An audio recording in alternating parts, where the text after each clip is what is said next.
Hello mga ka-Gigi!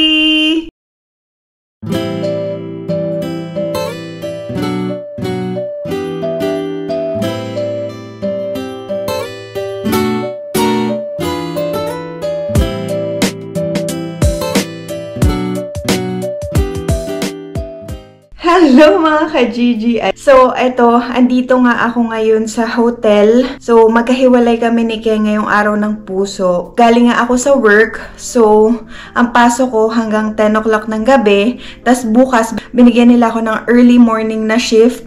So, kung uuwi pa ako, tapos maaga ako, onti na lang matulog ko, tapos gigising ako maaga, tapos papasok na naman ako sa work. Kagandahan dito, pag nagtrabaho ka sa hotel, so free ka, kapag ganon, meron kang kunwari galing kang evening shift, tapos kinabukasan, maaga yung pasok mo, pwede kang matulog sa hotel for free mga ka-Gigi, walang bayad. So, sabihin mo lang doon sa reception na meron kang early morning shift, tapos bibigyan ka nila ng staff room, pero hindi ko in-expect na ganito kaganda yung staff room mga ka-Gigi. Tingnan nyo, so syempre, pwede ba namang hindi ko kayo i-tour? Syempre, tutour ko kayo dito sa free hotel sa Finland, mga ka-Gigi. Libreng hotel sa Finland, mga ka-Gigi. Kapag ka nag-work ka dito sa hotel, free ka mag-stay. Libre ka mag-stay kasi nga, pag meron kang early morning shift. So, ito mga ka-Gigi.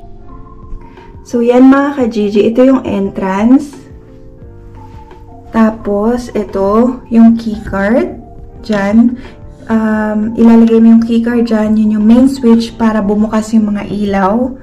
Tapos to, merong switch. Tapos dito, merong cabinet. Yan. So, merong bathrobe. Tapos yan, yung jacket ko, sinabit ko na yung scarf ko. Tapos meron ring, yan, pang plancha. Kung gusto mo mag-plancha. Tapos may mga hangers.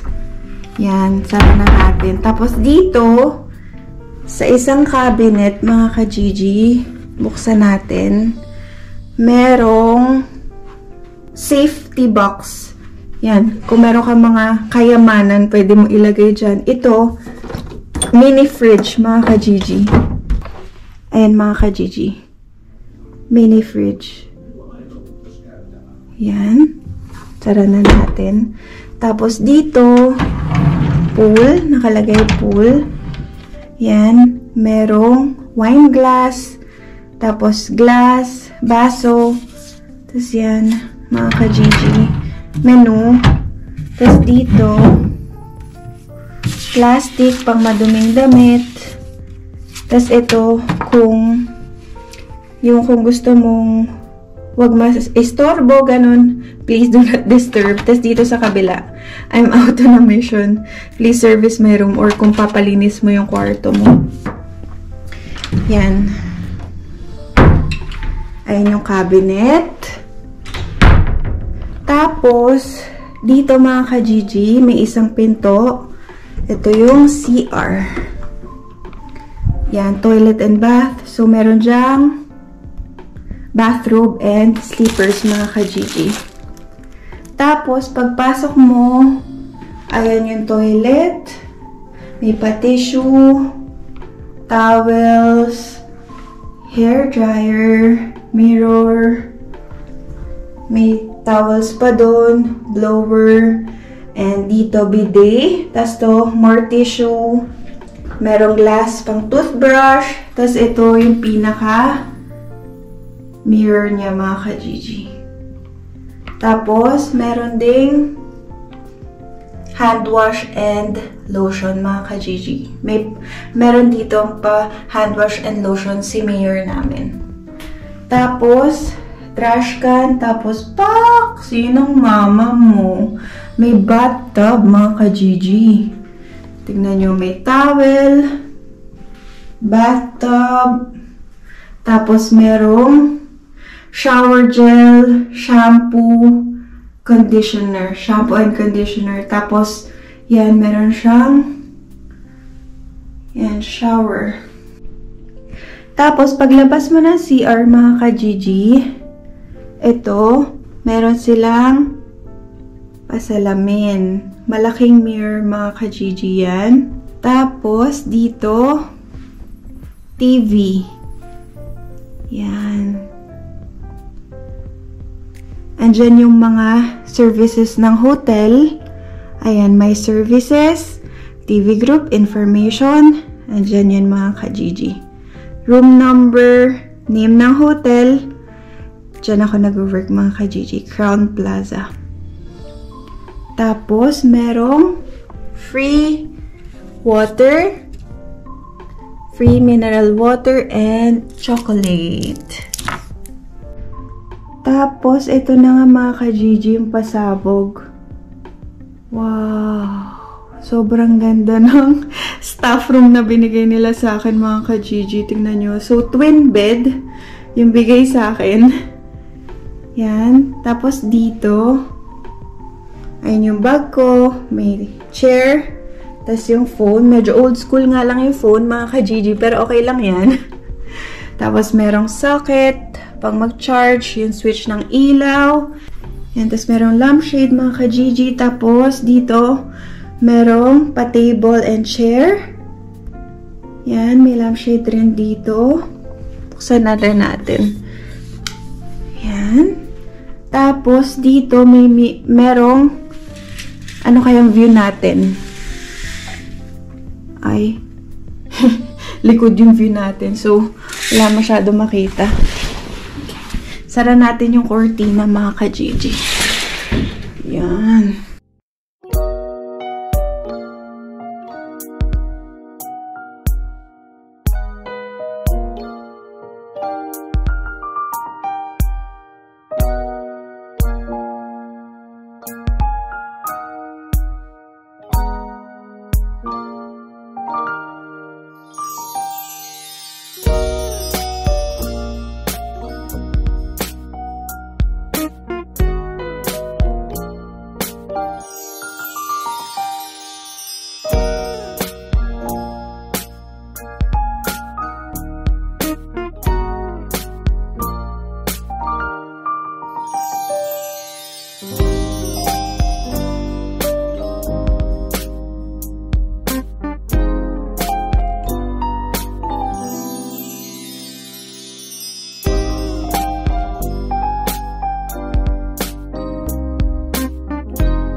So, yun mga ka-Gigi, alam nyo ba, first time ko na magstay sa hotel dito, parang sa staff room nila. So, usually, akala ko ang bibigay sa aking room, yung madumi, dirty room mga ka-Gigi. Kasi, syempre, staff lang naman kami.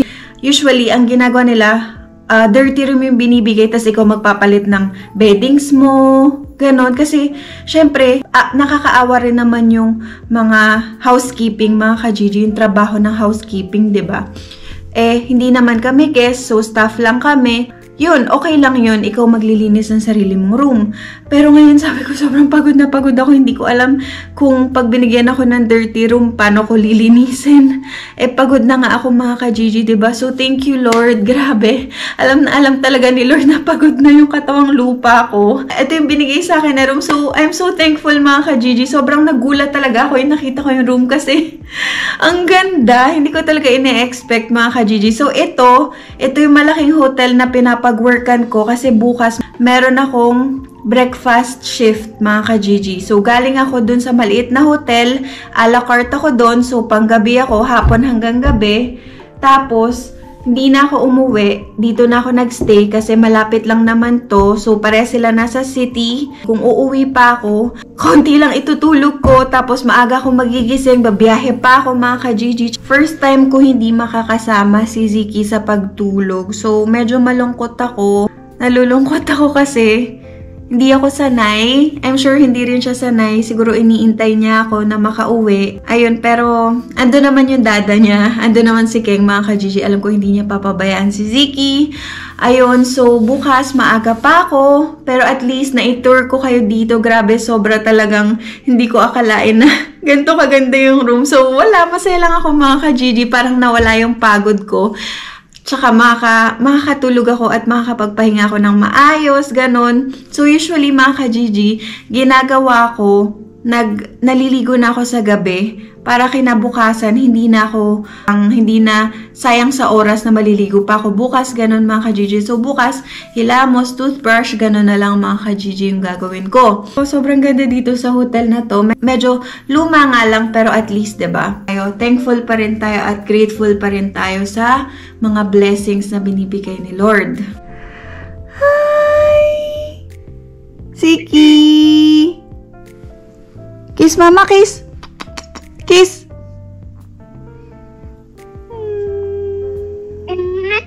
Miss you! Sleep na, sleep!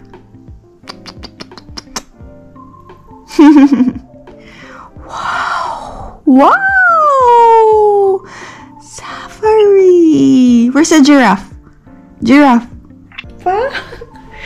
So yan, mga ka-Gigi. Nahiga na muna ako. Papahinga muna ako. Nagpalit na ako ng damit. May baon talaga akong damit, syempre. Parang ang 2 nights ako magsistay. Kala mo ang tagal magsistay dito eh. So, sobrang dami kong damit. Tingnan nyo, mga ka-Gigi, oh. Ang kapal nung dala ko. Ang punong-puno yung bag ko. Kaya hindi na rin ako lakad kasi medyo malayo nga to dun sa isang hotel. So, nagpikit mata, mga ka-Gigi. Nagyanggo na ako. Nagtaxi na ako. Kasi, hindi ko na talaga kaya. Sobrang sakit ng likod ko, mga ka-Gigi. Bale, diba kanina, sinabi ko sa inyo na meron akong kasama. Meron akong kasama dun sa kitchen. So, ano siya, mga ka-Gigi? Lahi niya, Russian. Russian siya, lalaki. So, hindi ko pa siya nakasama totally. Parang pag nakikita ko lang siya, patapos na yung shift niya, tas ako naman papasok, ganun. So, hindi kami masyado nag-uusap. Tapos, kanina, first time ko siya nakasama, mga ka-Gigi, doon sa shift, doon sa evening shift. Yun nga, yung may mga reservation kami, busy kami, ganyan. Alam niyo, mga ka-Gigi, may natutunan ako ngayong araw na to, na talagang dapat pala hindi ka nagja-judge ng isang tao based sa panglabas na anyo or yung kung ano lang yung nakita nyo. Kasi ako, di ba sabi ko sa inyo kanina, parang sabi ko, suplado siya. So mga ka-Gigi, hindi ko sure kung makakapag-vlog ako. For sure hindi, kasi may kasama nga ako ngayon sa kusina. Tapos, medyo suplado. Tapos hindi siya nakakaintindi ng English. Finnish lang, kaya nosebleed na naman ako dito. Hindi nga siya nag-i-English, ganun. Tapos, Russian lang alam niya, tsaka Finnish language. So medyo nahihirapan ako makipag-communicate sa kanya. Pero mga ka-Gigi, alam nyo, nakilala ko siya kanina. Sobrang bait niya. So parang naano ko sa sarili ko na, ano ba yan? Ganun yung tingin ko sa kanya. Yung pala ang bait niya. So, yun yung natutunan ko, mga ka-Gigi. Huwag tayong mag-judge basta-basta ng tao based sa panglabas or kung ano lang yung nakita nyo nung una. Kasi malay nyo, baka meron siya pinagdadaanan yung araw na yun. Huwag tayo magbe-base dahil hindi ka pinansin, suplada na.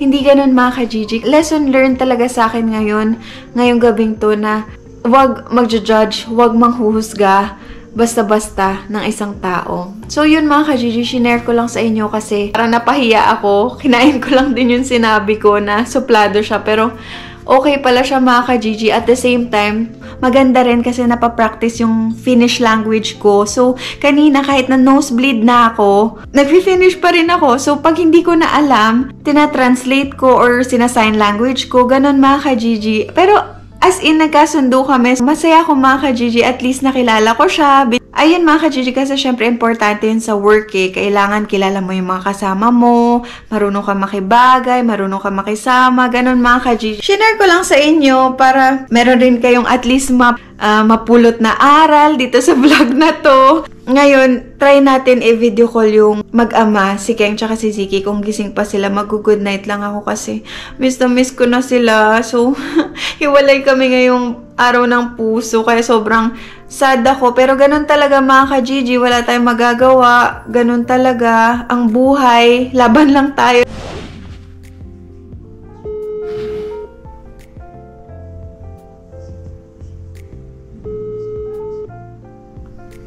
Tulog na ata. Try natin sa Messenger mga ka-Gigi.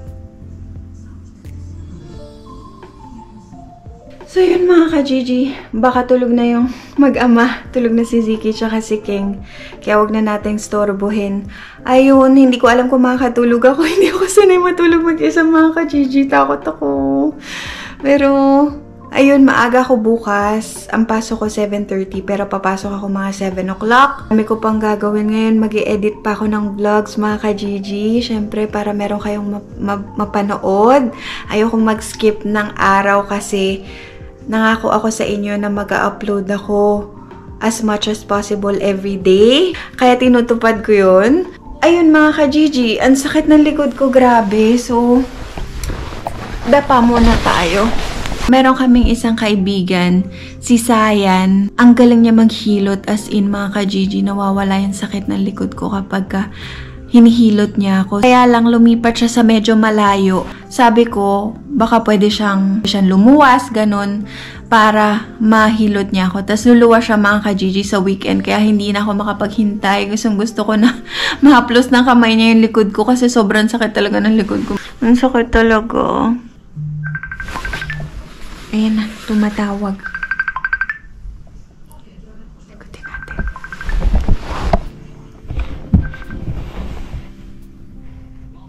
Hi! Babe, ba't di ka sumasagot sa WhatsApp? Tutulog na kami. Tulog ka na? Say good night, Mama. Tulog ka na? Eh, tingnan mo naman yan. Parang di naman inaantok. Good night, Siki. Good night, Siki!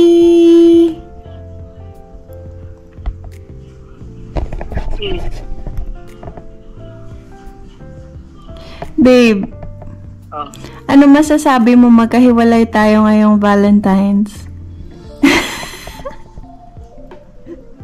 Ha? Malungkot ka? Malungkot. Siki kasama ko. Malungkot? Nakangiti ka. Binuksan ko yung TV. Ang tahimik, babe. Titanic palabas. Busy nga bukas yan kasi marami nag-check-in ngayon. Ha? Diba? Busy bukas yan kasi marami nag-check-in ngayon eh. Bakit? Valentine's eh. Ganon? Di naman ganon dito. Hindi naman couple ang Valentine's eh. Friends Day eh. Maraming napagod. Eh. I mean, ayokong gusutin. Nakakahiya sa housekeeping eh. Ay, sus! Ang cute naman! Kiss, mama!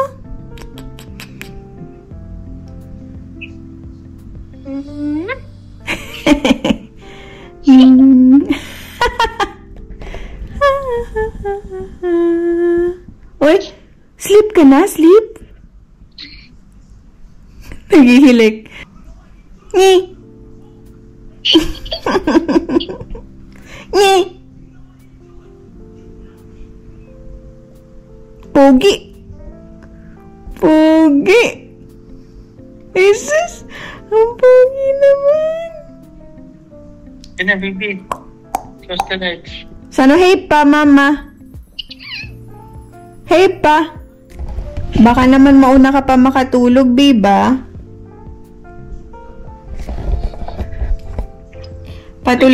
Patulugin mo muna yan.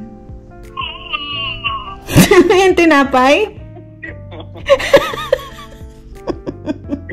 Bibili ka tomorrow. Hindi ka na, sleep na tayo. Bakit may tinapay? Hindi pa nakain yan eh. May kataming tinapay pagtulog. Yan na, close the lights. Bibili ka tomorrow morning. Yan na. Say, Mama. Good night. Good night. Hey, Pa. Bye-bye. I love you.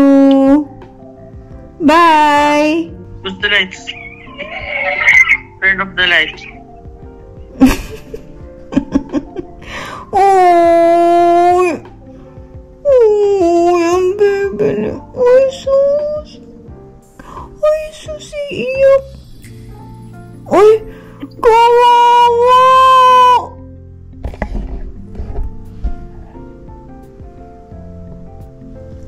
Oy, best actor. Oh, ang bebe ni Mama. Turn off the lights.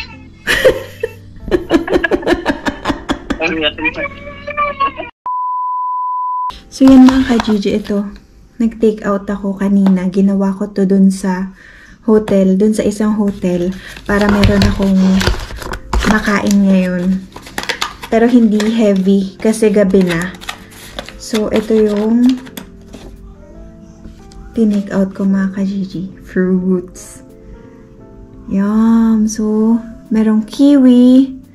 Merong orange. Tsaka apple mga ka-Gigi. Yan. So, naghugas akong kamay. Galing ako sa banyo. Nagwash ako ng hands. Tapos, kain na tayo ng kiwi. Kain tayo mga ka-Gigi. Ang sarap ng kiwi.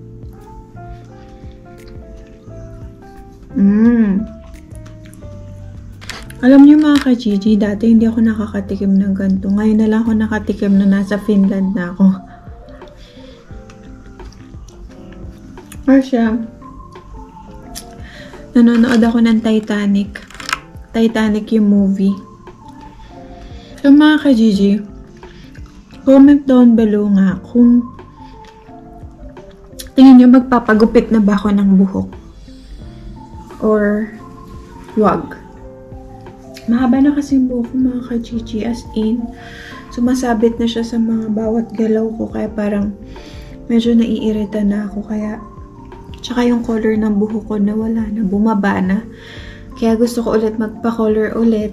Para at least gumanda-ganda. Tsaka gusto ko magpa-treatment. Pero alam nyo ba mga ka-Gigi, never ko pa na-try na magpa-salon dito sa Finland. As in, never. Never rin ako ginupitan sa salon, ganon. Nagpapagupit lang ako sa mga friends, ganon. Or ako minsan, nagginugupit ko yung bangs ko, ganon. Pero yung dito, hindi mga kaibigan. Mga kaibigan ko yung gumugupit. Or kung sino man marunong gumupit. Pinapabawasan ko lang. Pero pag sa salon talaga, never pa mga ka-Gigi. Kasi nakakalula yung presyo dito pag nagpa-salon ka. Lalo na pag nagpa-color ka ng buhok mga ka-Gigi. Aabutin ng 200 to 300 euros or up or more mga ka-Gigi. Sobrang mahal nun. Kaya alam nyo naman, umaandar yung pagkakuripot ko. Lalo na sa sarili ko. Imbis na ipang-color ko, sa ibang bagay ko na lang gagastusin. Ganon mga ka-Gigi. I'm sure nakaka-relate kayo sa akin. Pero, ayun, ganun talaga. Pero, syempre, kailangan minsan, i-treat mo rin yung sarili mo, diba mga ka-Gigi? Kasi deserve naman natin yun. Charge ko muna yung. So, yan mga ka-Gigi, dito ako nakaupo sa floor. Pero okay lang, meron naman carpet. Nahihiya akong gustutin or magdumi or parang naaano ako kasi alam nyo ba mga ka-Gigi, ang first work ko dito is housekeeping sa hotel. Yun yung first work ko dito mga ka-Gigi.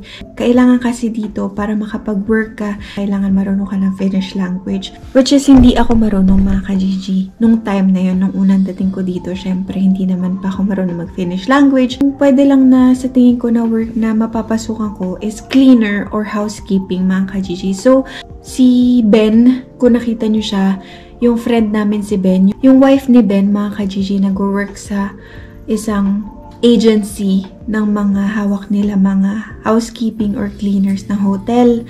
Tapos, sinubukan ko, nag-apply ako, ganun. Tapos, yun, natanggap ako. Dun malapit sa airport na hotel ako nag-work as housekeeping, mga ka-Gigi. Alam nyo, grabe, hindi biro. Sobrang hirap, mga ka-Gigi. Magpapalit ka ng mga ganito. Pakita ko sa inyo. Magpapalit ka nito, yung mga beddings. Ito, yung parang comforter. Grabe mga ka-Gigi. Pag pinapalitan mo dyan, may technique. So, syempre, pag pinapalitan mo na kakaskas yung ganto mo, yung kamay mo dito sa loob ng pinaka-comforter. So, ang nangyayari sa akin mga ka-Gigi, nagsugat, tapos hanggang sa dumugo na siya mga ka-Gigi. So, sabi ni Keng, hindi para sa akin yung work na yun. So, pinastop niya ako kasi sa isang araw, ilang rooms yung lilinisin mo, naglilinis ka ng CR. Sa akin mga ka-Gigi, walang problema. Nalagpasan ko yun. Hindi ako nahihiya kasi walang masama maging housekeeping, walang masama maging cleaner mga ka-Gigi. Napakamarangal na trabaho niyan at hindi ko yun kinakahiya. Yun lang talaga, napakabigat na trabaho. So, nag-apply naman ako mga ka-Gigi sa isang company dito, cleaning company. Tapos yun nakuha ko. Pero part-time lang yung work na nakuha ko. So, konting oras lang yung binibigay nila sa akin. Sobrang thankful ako sa mga napagdaanan ko mga ka-Gigi kasi kung hindi dahil doon, wala ako dito ngayon. Tapos, hanggang sa nabuntis na ako, tas nag-maternity leave ako, tas after ng maternity leave ko, napag-isipan ko na gusto ko mag-aral, gusto ko matuto ng Finnish language. So, yun mga ka-Gigi, pag gusto mong mag-aral ng Finnish language, libre yun. Libre yun mga ka-Gigi. Papaaralin ka nila at meron ka pang allowance every month. Pero syempre, si Keng lang nag-work sa amin, so sabi ko, hindi enough hindi kami makakaipon pag ganon. So, nag-stop ako ng Finnish language course ko, tapos kumuha ko ng hygiene pass, mga ka-Gigi. Yung hygiene pass, kailangan yon kapag gusto mong mag-apply sa kitchen na work. Kitchen, mga ka-Gigi, kasi kailangan mo ng hygiene pass. So, kukuha ka ng test ng hygiene pass, tapos pag nakapasa ka, bibigyan ka ng ID, pwede ka na magtrabaho sa mga hotel, sa restaurants, ganun mga ka-Gigi. Sa kitchen, kahit sa restaurant or kahit sa hotel, kahit sa ang kitchen mga ka-Gigi, basta meron kang hygiene pass, napaka-importante nun dito. Tapos yun, isang take ko lang mga ka-Gigi, pumasa ako, kaya ayun, sobrang happy ko nung time na yun. Tapos yun na, doon na nag-start. Si Keng actually yung nag-train sa akin sa kitchen, mga ka-Gigi. Pero mahilig na talaga ako magluto. May alam rin naman ako kahit papano sa kusina, kaya hindi rin ako masyado nahirapan. So ngayon, fast forward, nandito na ako, sa hotel na ako nagtatrabaho. Ayun mga ka-Gigi, ang galing lang kasi, alam niyo yun, parang nung una, nag-start ako as housekeeping sa isang hotel, tas ngayon sa kitchen na ako nag-work. So, kahit papano mga ka-Gigi, at least nag-level up tayo kahit papano. Pero mga ka-Gigi, hindi ko minamaliit ang pagiging housekeeping. Wala akong ibig sabihin na kahit ano. Masaya ako na experience ko maging housekeeping. Masaya ako naranasan ko maging cleaner. Hindi ko kinakahiyain mga ka-Gigi. Yung cleaner, bawat bahay, nililinis ko mga ka-Gigi. Kunwari, sa isang araw, bibigyan nila ako ng 3 bahay. So, sa isang bahay, 2 hours. Sa isang bahay, 3 hours. Depende sa laki mga ka-Gigi. Ganun dito. Alam nyo ba mga ka-Gigi, dito sa Finland, safe na safe inumin ng tubig sa gripo. Ang sarap. Kahit sa banyo pa yan, kahit sa CR pa yan, kahit saan mga ka-Gigi, basta tubig dito sa Finland, safe inumin, tsaka sure na 100% malinis mga ka-Gigi. Kaya dito ako kumuha ng tubig sa gripo, kasi dapat ang iinumin ko yung complimentary na bottled water, pero naisip ko hindi nga pala ako guest, kaya hindi ko nagagalawin yun. Ayoko nga higan yung kamay, kasi nakakahiya dun sa housekeeping, baka mahirapan pa sila linisin. Pero lilinisin ko to bago tayo mag-check out bukas mga ka-Gigi, para konti na lang yung gagawin nila. So, dito na lang ako iinom ng tubig sa may gripo kasi malinis naman to. So, yan mga ka-Gigi. Dinouble ako just in case lang. Para safe lang tayo mga ka-Gigi. Wala namang magnanakaw dito, pero dinouble ako pa rin. Para sure. Yan. Tapos, ito yung tira kong fruit, mga ka-Gigi. Konti lang yung hindi ko naubos. Yan. So, may kiwi, may apple, may orange. So, takpan na lang natin. Kasi sayang. Tingnan natin kung makain natin bukas. Lagay natin dun sa mini fridge. Yan, mga ka-Gigi. Lagay muna natin dyan. Sana lang wag ko makalimutan. Ayan, mga ka-Gigi, mag-charge muna ako ng phone. Ito, kung nakikita nyo, nagsisave ako ng video. Nag-edit ako ng vlog, mga ka-Gigi. Yan. So, time check, mga ka-Gigi. Makikita nyo, 1:55 na ng madaling araw. Kakatapos ko lang mag-edit, mga ka-Gigi. So, ayun, mga ka-Gigi, ganun ako everyday. Sa tuwing after ko umuwi galing work, tsaka lang ako nakakapag-edit kasi doon lang ako merong time na mag-edit. Pero minsan, pagka wala akong ginagawa sa umaga, nag-edit rin ako. Pero hindi talaga ganun kadali, mga ka-Gigi. Mahirap rin talaga.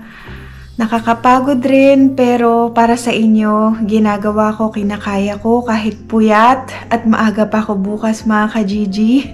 Okay lang yon, laban lang. Kasi love ko kayong lahat, love namin kayong lahat, mga ka-Gigi, at nagpapasalamat kami sa suporta nyo sa amin. Sobrang tuwang-tuwa kami ni King. Araw-araw nakakabasa kami ng mga magagandang comments. Hindi nyo lang alam kung gaano ako ka-thankful sa inyo. Ito, mga ka-Gigi. Nag-explore ako dito sa TV. Tapos yan, yung information nila. Tapos, ito, mga ka-Gigi, yung restaurant and bar. Breakfast. Yan. The buffet breakfast is served in Restaurant Hesperia on weekdays between 6:30 to 10 a.m. and on weekends and public holidays 7:30 to 11. Buffet breakfast cost is 31 euros and 30 cents. Yan. Ito yung menu ng a la carte, mga ka-Gigi. Yan. A la carte. Yung menu namin. So, yan. Meron siyang shrimp cocktail, salmon, steak, chocolate a la Hesperia. Yan yung parang set menu, mga ka-Gigi. Para meron ka appetizer, main course, mamimili ka kung salmon, fish or meat, steak, tapos dessert, mga ka-Gigi. Tapos, ayan, small plates. Ito yung mga appetizers, mga ka-Gigi. Tapos ito, bowls, salads. Tapos dito, yung pinaka main courses. Tapos dito yung clubs and burgers. Parang mga sandwich, mga ka-Gigi, ganun. Tapos desserts, tapos cocktails, tapos meron rin non-alcoholic cocktails, hot drinks, yan, mga ka-Gigi. Yan yung aming sinaserve sa... Pero bukas, ako? Breakfast ako, mga ka-Gigi, kaya hindi ako a la carte. Ayan, information, TV, weather forecast. May weather forecast din, mga ka-Gigi. So, ayan. Mag-weather forecast na ako, mga ka-Gigi. Light snow showers, snow. Sunday, mixed rain and snow. Monday, mostly sunny. And Tuesday, mostly cloudy, mga ka-Gigi. So, ngayon, cloudy and feels like -5 degrees Celsius. Yan. So, hindi masyado malamig, mga ka-Gigi. Kaya, maganda. Tsaka may alarm clock. Tara, may alarm clock. Pa-alarm tayo dito, mga ka-Gigi. Oras pa ako gigising. So, mga 5:30. Mga ka-Gigi, para sure. Yan. Yan. Set. Your request is confirmed. Hindi ako makatulog. Siguro yung mag-ama, ang sarap na ng tulog nila. Humihilik na siguro si King. Ang hambing na ng tulog nung dalawa. Ako hindi ako makatulog, mga ka-Gigi, na mamahay ata ako. Hindi ako sanay matulog mag-isa. Matatakutin pa naman ako. Pero syempre, ayoko naman takutin sarili ko kasi mahirap walang tulog, mga ka-Gigi. Pero, nalulungkot lang ako kasi nga, hindi ko sila kasama. Hiwalay muna kami ngayong Valentine's. Itong Valentine's na to, mga ka-Gigi. Pero kahapon, bago ako umalis ng bahay, kinis ko naman sila, tsaka ginread ko naman sila ng Happy Valentine's. Kasi nga alam ko hindi ako uuwi. First time namin, hiwalay kami, hindi kami magkasama. Kaya yun, pero bawi na lang ako mga ka-Gigi. Kasi hindi mo naman pwede hindian yung work. Syempre, importante rin na merong work. Kasi kailangan natin yun mga ka-Gigi. Ayun, hindi ako makatulog. Nanonood lang ako ng CNN, mga ka-Gigi. Good night! Matutulog na ako, mga ka-Gigi. See you tomorrow. Susubukan ko kung makakapag-tour tayo dito sa hotel kahit sandali after nung work ko. Good night, mga ka-Gigi. Sweet dreams! Mwah!